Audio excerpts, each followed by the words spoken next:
Hey everybody, this is Kelly. Welcome back to another episode of Ask a Therapist. Last week I uploaded my 50th video. And in celebration of that, I said that this week I would answer some of the most common questions I get that I don't necessarily have enough to say about to do an entire weekly video on. Question number 1. Why did I become a therapist? I started back to school to become a therapist while I was in my previous career. In reality, I went to school so that I would have the skill set, not necessarily the direction vocationally, to help the students that I was working with. There were some more high needs situations happening in my current job, and I just felt like there was more that I could do if I knew more, and more ways that I could help if I knew more. And so I went back to school to get my master's. During that time, there were significant shifts in the larger entity of where I was working, and it came to a point where I needed to go. So my original plan was to do private practice out of the church that I worked in long term, and then start a private practice and move completely out of the youth ministry. And that is not what happened. So that leads me to question number 2, which is, why did I leave my last job? In high school, during college, and beyond, for a lot of years, I worked as a youth minister in a large denomination. I worked in a couple of different churches. The most recent one I worked in for quite some time. Towards the end of my time there were some significant shifts in the leadership and the vision and the direction that church was going. I could no longer be part of it and feel right. So I decided it was time for me to leave. At that point, I had already graduated. I was in my residency. I just knew I kind of had to go. I also left a private practice right around the same time. A similar reason, it just was time. I was there from grad school on, and it just came to the point where I wasn't going to be able to grow in the direction that I wanted to grow and in the spaces I needed to grow and still stay there. So we just kind of parted ways. So that's why I left both of them. Unfortunately, timing wasn't ideal. It was within 2 weeks of each other, so that summer was terrible. Made it through. And here we are. Did I quit ministry work because I am gay? No, I didn't. Also, I'm not gay. So that brings me into some of the more LGBTQIA plus related questions. And the first one of that is, why do I specialize in therapy specifically to this community? Number 1, because I have seen through many years of working within the church world, the way that community has been marginalized and put on this different level of anything else that anybody does in the world, and just villainized in a lot of ways, not just in the church community, in secular community also. And just watching it and then realizing I was a part of it was hard. And I guess there's part of me that feels like if I can be part of the unraveling of that for some people, then those years of my life weren't necessarily lost. So that was more truthful than I think I was going to be in this video. The other reason is because I am part of that community and understand some of the bigger picture issues that are handed to us that are not ours to carry. And I really want to be part of helping someone else unravel those. Now, baby confusion, I did say in my last question that I'm not gay, and I'm not. I am bisexual, and I'm married to a woman. That leads me to the next question, which is, how do I know what label fits me? I would love to see us normalize trying on labels. That would be great. I want just as many people trying on the label of queer as people who are queer trying on the label of straight. Stay with me on this one. In the queer community, we tend to gatekeep in this super weird way. And I don't necessarily think it's always on purpose, but I hear from so many people, oh, they're not really gay, or oh, they're not really bi. They're just trying to get attention. And I understand why that feels so vulgar to people. And for a long time it did to me also, because I had to fight so hard to normalize for myself who I actually am. And I shouldn't have had to work that hard to feel normal, right? Here's the problem though. As long as we are saying that people who end up identifying with the label of straight, if they don't have any kind of interaction with any other label, then how do we know that's their label? And how is that fair when the expectation is within the community that you can try on labels and figure out what you are and change it up? That's not okay. The only way to normalize figuring out your label is to allow everyone to figure out their label. To allow people to figure out who they are, no matter what that label ends up being, has to happen across the board. That said, one of the ways you can figure out your label is trying on different labels, okay? I am somebody who believes that the label of your sexuality has to fit you. It's not a situation where you're gonna put that label on and all of a sudden you're there, right? Some of it might take some time living into. Normalize changing labels. That would be amazing if we just allowed people to identify how they identify and to change it when they need to. Because that would take that whole stigma away from, am I gay or am I just looking for attention, right? That would take away the confusion of, am I bi or am I gay, and clinging on to heteronormativity. People wouldn't have to have those worries if we normalized across the board, taking time to figure out who you are. My next question is one that comes from the religious trauma aspect of some of my work, and that is, why is religious trauma so widespread? Why are these stories the ones that we all hear and can all relate to so much?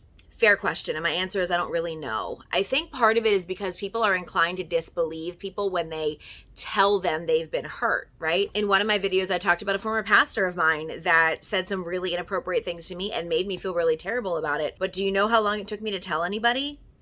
Right before I filmed that video. I never told anybody before that. And when I realized that that was going to come out when I did the video, I went to tell my wife, because I'm like, someone needs to hear this from me before I put it on film, right? And the reason for that was because this is a person in power, and I was taught from so young to not question authority. And while I do question authority, and if you ask my parents, I questioned authority a whole lot when I was younger, that kind of questioning of authority is different. And because there was part of me that felt flattered by the attention. And that's a hard thing to get to, because there can be part of you that feels affirmed because you've been groomed by society to feel affirmed when you get attention, whether you want the attention or not.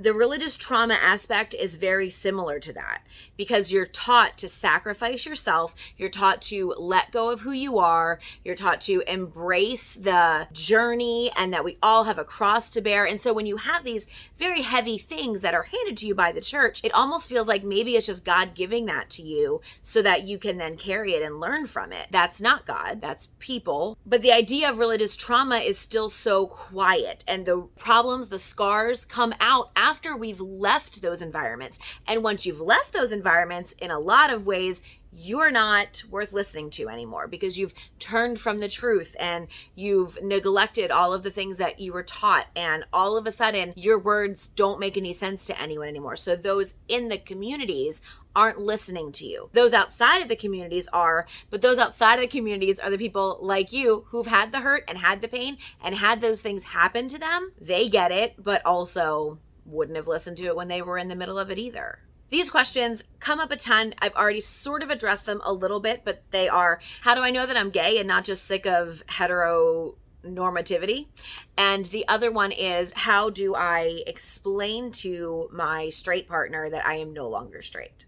The straight partner one is going to have to be its own video, because there's a lot there. It depends on the levels of commitment you have to this partner and what you want to do with that information. If you're figuring out that you're bi and you have no desire to leave that marriage and you don't think that it necessarily changes anything between the two of you, then there should be no reason not to tell your partner, because if it's not changing anything, then you not telling them something that's become important to you enough to discover that identity for yourself, then you need to tell them, because if you don't, that becomes something that you're hiding, which makes me wonder why you would hide it. There's a lot of reasons there. Maybe you're hiding it because you're afraid they won't take it so well. That's a trust thing. You should probably talk about that. Maybe you're hiding it because you know they won't take it so well. That's a priority thing, and that should be a conversation that you have with the person that you are spending this kind of commitment with. There's a lot of different reasons that actually turn into other questions. So if it's something like that where it does not have to impact the relationship, at least in your plans, it doesn't, there's not really a lot of reason not to tell them. That said, you also shouldn't feel like you have to tell anybody anything until you're ready to. So maybe work that out a little bit. The other question is, does it change the nature of your relationship? And if it does,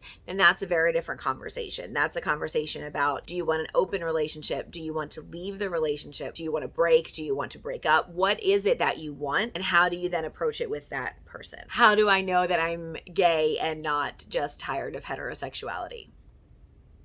Who do you like to have sex with? Who do you like to fantasize about? Who do you like to spend your romantic time with? Do you like to have sex? Do you like to fantasize? Any of these questions are going to lead you down the path to answering. The thing that I do suggest that everyone do when they're exploring these questions is stop listening to society as a whole. You do get to make up your own rules here. You get to decide how you do this. Don't intentionally hurt other people in the process. That you do have control over. Using people to figure out your sexuality or your identity is problematic. Also, if you are honest with someone and say, I don't really know who I am and would like to experiment, are you down for experimenting? Takes that problematic nature away, doesn't it? Because they are informed and get the choice whether or not to interact with you like that. And so they get to choose, and then we've got 2 consenting adults. So this next question is more therapy related, and it is, how do I know if I've had trauma or if I'm just being dramatic? My response to that is often, why would you just be being dramatic? And I'd suggest you answer that question for yourself. I suggest you would think a little bit about, what does that mean? When you say just being dramatic, who are you thinking about in that moment?